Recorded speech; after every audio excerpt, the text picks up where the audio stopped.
The Diablo 4 Early Access beta came and went, and in its wake the wind whispers a dismal dirge over the frost-gripped wastes where many a demon and hero had fallen, and with this video I will try to add my voice to the chorus of tortured souls who screamed rise from the very depths of hell and give you some insight on what to expect from the game actually.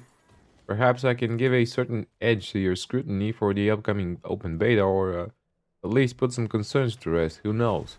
The TLDR is that Diablo 4 is shaping up to be a somewhat decent game, despite all its flaws that, let's face it, we were already aware of months before this release, and I'm not sure there will be enough time to change much in that regard, as things being that way is probably Blizzard's vision of the game. To be honest though, the beta actually gave me hope in a way, something rare and precious in Sanctuary, that there's more than enough in D4 to grip me by the balls compared to that which might put me off. And since I wish to end this video in a positive manner, I'll start with the bad first, and I'll try to be as structured as possible, and I have taken notes the old school way on a notebook. So here we go. Let me get a simple old school notepad with a panda on it. And I'm gonna scribble down all the things I hate, all the things I like, and all the things I kind of don't care about. Things I hate about the Diablo 4 beta. Okay, so starting off with the UI, because this is one of the first things that sticks out, since it is, apart from your character model moving around, the constant thing in your vision. And I don't mean it's intrusive or anything, but it could have been something else, and like entirely else. One thing immediately snapped in my head the first time I saw it revealed, and now playing the game just confirms that dreadful feeling. It is jarringly reminiscent of a mobile game, and I haven't played any games on my phone, so what does it remind me of? Oh yeah, now I remember. On December, you know, the exact same character panel, the exact same inventory, fonts, and all of that. I mean, yeah, on December copied it probably. Sad thing is, though, on December released before D4, and it's just been a game that's been developed faster. Before that, you had your Diablo Immortal. You know where this is going. And I mean, in Diablo 1 and 2, the UI fit perfectly as it looked weathered and time-worn, like something you'd see carved on the entrance of a crypt, like, you know, the ones that you've been visiting all the time. This sci-fi-ish, slick, shiny UI reminds me of Lost Ark or certain Asian MMOs where things are often displayed on boxy olive black UI panels, you know the type. The font on the items and on the interactables is different than that in the dialogues, I think, but why not stick to that good old EXO set? Try it and test it. Next big no for me is the level scaling, but this goes along with a point in my not that bad and I don't actually mind graph, but I'll have to talk about it here and then expand on it later, but I'm talking about the level scaling, and to put it simple, it strips away the feeling of power, and ARPGs are mostly about power, about acquiring that kill speed and becoming a god among vermin. You want to carve a bloody path through Sanctuary and not get accosted by equally strong Fallen all the time and waste an equal amount of time doing fetch quests, for example. But again, this is probably tightly connected to the MMO aspect of the game, so we gotta deal with it one way or another. Next in my book, Nirel. Yeah, I know that this is just Act 1 and it might not happen again further on, but this isn't Indiana Jones in the Temple of Doom, and you don't need a kid following you around. This is a world overrun by demons, crazed outcasts performing despicable acts, fanatics, cults, and fucking bears and whatnot, and vampires and Bram Stoker shit. Not a place for anyone except you and your mercenary. Next in my list, no mercenary. Other than that, I've had several bugs that were simply weird, like an ice wall that didn't want to break and I was moments away from leaving the dungeon with hands thrown into the air and suddenly I could just hit it. Maybe a hitbox issue, positioning something, I don't know, something not triggering as it should. There were text and voice desyncs, invisible walls and barriers blocking me from exiting a town. And I was under the impression that there was an event going on, blocking me out and all that.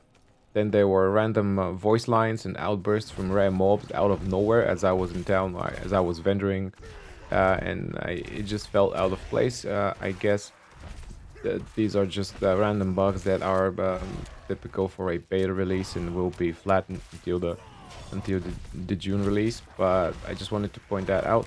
And also something that's probably a server or a lag issue, I don't know. But if you rush a bit towards the goal, towards that interactable object, or towards that door that you gotta click on to progress further into your dungeon or into the quest area, the monsters do not spawn, like they do not appear from a portal or rise from the ground. They just poof, they materialize next to you mid animation, already hitting you. So again, this is probably a server thing. Next few bits are things that don't make or break the game for me. I just think that they could have been tackled a bit better and presented to us in a somewhat better way. The potions and the charges, when you have full charges and you have taken damage, when walking over a health potion, you should get healed for that amount instead of having to drink the one that you have and then pick the one on the ground. Last Epoch does that. I don't think there's any tactical decisions made for that to be as it is in D4. It could only give you a certain minimum swiftness in the heat of battle, so why not have it? I understand that these are not health globes, you do not consume them as you walk over. I just think that having an extra button to press in battle is something that we should try to avoid as much as possible. And while still on the subject of potions and drinking stuff, why not have an extra action bar slot for your elixir so that you could slot the one that you need for the battle to come, and then just press it, drink it, and not go into your inventory and drink it from there. And then again, what was wrong with throwing an antidote potions, Blizzard? What happened to those? Why did you throw them away? Okay, so this next bit's gonna be pre-recorded because I wanted to showcase it in game, and while we still have the game available for us to test out. So skipping forward to what is actually thing that annoys me and a thing that I see as a problem, if I put myself in Blizzard's shoes, it's probably not a problem. It's not going to be addressed in any way, and it's probably just the design of the game because Diablo 3 has been designed like that, and it's something that I understand why it is made like that. I just think that it is a wasted potential, and I think that it is a kind of a waste not to have it. Still, finding items with plus rank to skills, super cool, and you have it like, let's say, let me just put back the skill tree up. So, let's say you're running with charge all the time. Where is it? Yeah, this is. You're running with charge, and this is a brawling skill. Okay, so you use it because it gives you vulnerability, and you just bash enemies into the wall, and it is cool, and it helps you with your hammer of the ancients. You wanna clear trash with that one, and then you run to a ledge that you want to jump off, and you have an item that gives you +1 to leap, for example, which is that one. So you do have leap from a skill, but you just want to press a button and leap. You want to have it bound to a key, like in D2, in D2R with the quick cast. You just want to like not have it wasting a slot that you're using for killing enemies or for utilizing with your damaging ability, or your in the way of your war cry, or I mean, you get it. You just want to run around, you just want to fight, you want to leap at some point, just press I don't know, F2, F3, something, leap, and you have it from your skills, from your items. You have +1 to leap. So why not be able to use it? I mean, you have to go like that. You have to change it mid fight or mid walk or mid everything. Like, you gotta do these extra pressing of buttons. You gotta open that skill panel and you just gotta swap it, and then you just gotta swap it out. And it's annoying. Technically, you could do it. It just takes some time, and it's stupid not to be able to quick cast certain skills that you already have from items. And same thing with the wizard. Let's just say that you have an item with +1 to teleport, and you have it equipped. solely for that reason. You just want to have +1 to teleport on a not so important item slot. You find it, it helps you out. Yeah, you could spec it down there. You could have it, but then again, let's say uh, you have your Frost Nova, you've got it enhanced with something. You've got your Lightning Spear, you've got your Blizzard, and then you get, I don't know, Ultimate, something like that. And you want to use them. You don't want to have teleport down there. You want to just have it on a button that you could press and just teleport. I can see that being a problem for consoles, for example. But again, why not give us a second action bar, for example? Because this is like Elder Scrolls Online. This is the same thing. In Elder Scrolls Online, you have your basic attack, your secondary attack, then you have your four abilities or whatever. And you can swap between weapons and have different abilities on each weapon. For example, you can be with a sword and shield and with a staff.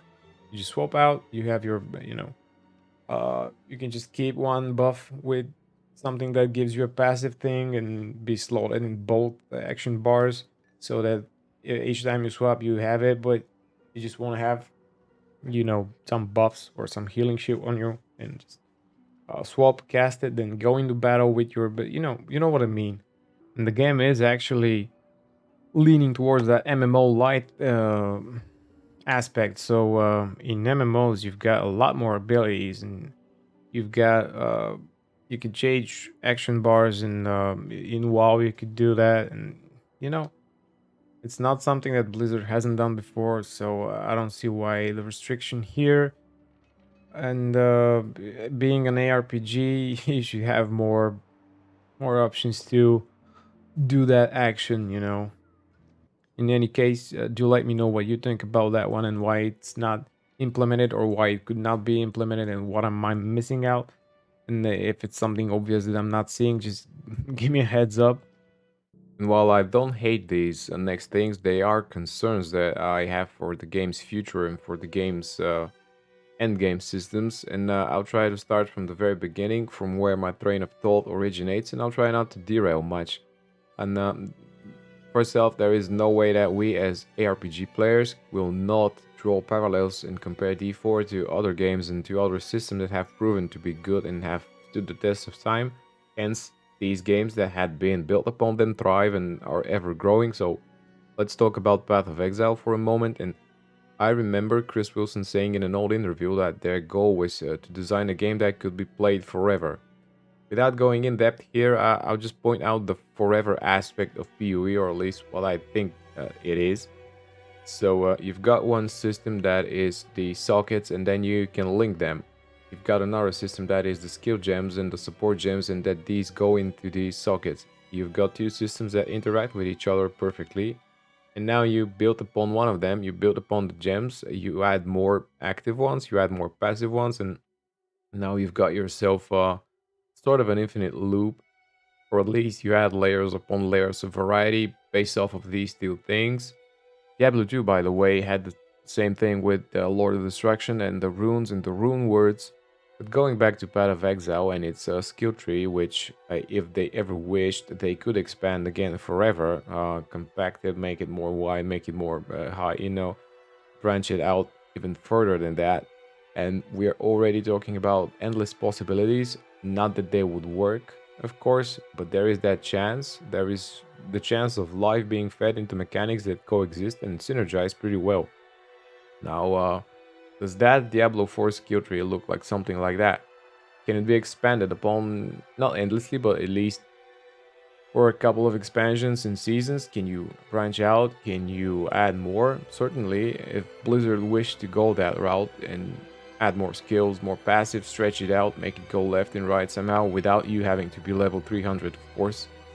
And here's the catch. Path of Exile is a semi-classless system, meaning that every character can use every skill in the game and every item type. You have the same skill tree, just a different starting point, and you've got your ascendancies that define your class as you progress to endgame. So I don't know what the middle ground is. And I have my concerns that the Diablo 4 skill tree could not be that solid foundation to carry the weight of the game progressing ever onwards. The next concern is, I think, something that everyone is talking about right now, and this is the dungeons. Since this is the only hint at an end game activity we've had in the beta, or at least we're going to have nightmare dungeons in the end game, but the normal ones are uh, a showcase of what we're to expect later on. And I think that yes, they could become repetitive, and they can get boring after the 100th run. And same with all the events that you have to exorcise a demon in a cellar, which the cellar in itself is the same cellar everywhere, and all of that. But this is something that could be touched upon in further iterations of the game.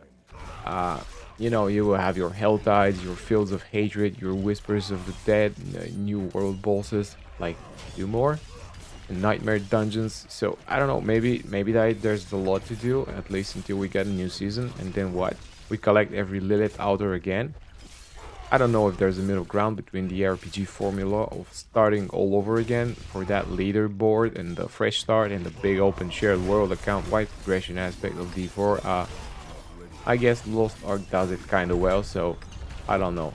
Lost Ark similarity may not be as intrusive as I have thought, though I was kind of afraid that the game would end up being a Lost Ark clone with Diablo 3 atomization, and D4 feels more grounded, with none of that weird shit like giving presents to NPCs and flirting and collecting chocolate and flowers or whatever. So the world progression slash renown system is pretty straightforward for now, and not as wild as in Lost Ark or other similar games with just such mechanics. But again, Lost Ark is a game that's had more years behind it, it's had more content, therefore it throws more stuff in your face. So down the line, I don't know if Diablo 4 is going to be uh, similar experience for players who are joining the party late, like a couple of years late after the first expansion or after the first couple of seasons. We've yet to see that one. The shared overworld did not feel as overcrowded as I had feared, or at least not to the point where that grand Evo is afraid to come out of the woods because there are too many OP wizards going on blasting the whole screen with lightning. And balance is the thing I'm trying to hint at. I've started with a barb, and then I went with sorcerer. I've leveled both of them, and I just noticed the pattern that the wizard is 2 or 3 times faster, stronger, tankier. I mean, safer than the barbarian, because you do a lot of damage, a lot more damage. You don't stand in degens and you don't stand in pools of blood, and you can just move out of the way Die. and Okay. not even care about defenses. You can just trivialize the fight in a matter of seconds. And yes, I think the sorcerer is a bit strong, but this again perhaps comes from the MMO package. Barbs are slow tanks, sorcerers are DPS, and so on. And you've gotta have a full party and do the dungeons that way. I don't know. And then a few words about trading. We already know that some of the items would not be tradable.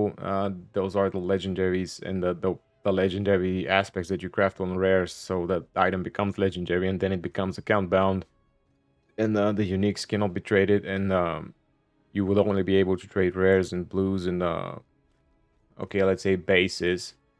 um so we already know about that one, and our money is on the table, so there's no point in whining about that. It's probably not gonna change anyway. I'm just curious at how trading will actually happen, and how many third-party websites are going to be involved in that fuckery. And something just out there, I know it's an ARPG and the main focus is the action and not the story. That the story is just something that might or might not be as good as we had expected, that many of us don't care about it. But as a fan of show and don't tell in literature and in fantasy especially, I just cannot endure info dumps the way Diablo 3 did and the way D4 is trying to. I mean, ghosts, holograms, visions with grand characters, or the big baddie just telling you what their plan is, or telling you why they did something, or just randomly spewing forth history lessons is a lazy thing, in my opinion. I'd much rather consume my bits of lore and history about the game via notes, character interactions. My character is inside reading something on a plinth in a desolate tomb somewhere or something like that. Again, you still have the option to just go to an NPC and ask him about something, and you have that little dialogue box where he tells you about some random stuff. This is the old way, the Diablo 2 and Out of Exile way. Also, I love the narration from Laura, the way he chimes in every now and then and makes himself feel bad about everything going to shit. But again, this is a game, an RPG at that, so I'm not gonna rave on about it. Well, enough about that. Let's get to the good part. Let's end that one with a twist. And just a quick note: this is all based on Act One. It could get worse. It could get better from there on. I just found Act 1 to be a perfect mix of Eastern European, Carpathian, vampiric, Diablo-ish, demonic mashup. Act 1 begins from drawing inspiration from the first two games, taking us through memory lane, a tavern full of crazy people in the middle of nowhere in a snowy night, and then slowly building up to a full-blown Bram Stoker Dracula's infused nightmare. Well, let's be real for a moment. There's no way in hell that we can have the same experience from 25 years ago. I mean, D1 was as much a dungeon crawler as it was an ARPG, and half of that dread came from the loneliness and solitude. Call it the taint of time, but nowadays, with all the visual goodies and action-packed gameplay, it's hard to feel any dread in any form, only cold indifference as you crush your enemies and see them driven before you. The music in itself, in my opinion, deserves a whole separate video of praise. It is perfect and it reminds me of the first two games. The sound effects are top-notch and the small details make all the difference. Like the crackling of the fire, the echo of the footsteps in the churches, the cathedrals. I could smell the incense those in those candlelit halls or feel the biting wind howl around me in the night. The crunch of ice as you cross a bridge of slate and glacial runoff, and I think they've really nailed the atmosphere there with that Carpathian Eastern European setting that again enhances the feeling of superstition and witchcraft. You almost expect Geralt of Rivia to be walking around with a Bruxa head dangling off the hook of his belt. Now to get real and start making more damn sense, I'll say a few words about the actual gameplay element and how visceral it feels to engage in fights. Especially with the barb, your arsenal carries weight and you slash and rend and you crush, you stomp. It's just too damn satisfying to kill in that game. You revel in the sounds of torn arteries and the blood flowing and the shattering of a frozen enemy, and I cannot portray it with words, you just have to play it and see for yourself. The side quests are sometimes a drag, but actually allow you to immerse a bit more and feel the overwhelming misery and despondency in that world around you, and how evil is creeping indoors, reaching for the soul of every man, woman, and child. And I already have some instant favorites. Please, go after that woman who did this to him. More! More! More! More! More! The style and armor aesthetics are not as bulky as in Diablo 3 or Lost Ark. And you don't look like a medieval space marine. Overall, the whole package, helmet, armor, gloves, weapon, boots, everything is just more down to earth. Ironically, and it's more low fantasy than high fantasy, which is a big plus in a Diablo game. Again, it's too early to talk about itemization, but there was a certain point where I was keeping a blue just because it gave me better rolls and stats than all the rares that I've been finding. And believe it or not, green doesn't always mean better. The weapon DPS might be more, and that is what the game is trying to tell you with that green, but some of the affixes might add more damage to your core skill or your main stat, and the tooltip damage numbers and the actual ranges change, so you gotta check that and make that decision. So I did not expect that actually. I thought it's going to be like green, item power, damage, slap it on, don't think about it anymore. So I'm kind of pleasantly surprised by that one. I'm curious at how it's going to play out in the end game, but for now it looks more decent than it did in Diablo 3. And adding to that, the pulse ranked skills, I think we are looking at a somewhat decent endgame gear hunt, or at least until we get new content, until we figure it out, until we, you know, see all the legendary aspects. I expect them to be more wild than those in the first act dungeons, because some of them were just numerical changes. But yeah, I think the end game hunt, or at least until we get new content in the meta shakeups, is going to be you finding that perfect base with the plus rank to your skill that you're using, and then just craft something useful for your build on it, then slap on the legendary power and upgrade it somehow. So I think this might be a good starting point. Anyway, to wrap it up, these are my concerns, things I love, things I hate, things I think that could be tackled better with Blizzard. You'll let me know in the comments what you think. Have you played the early access beta? Are you expecting to play the open beta no. the coming weekend? If not, you can just download it. It's simply a matter of time.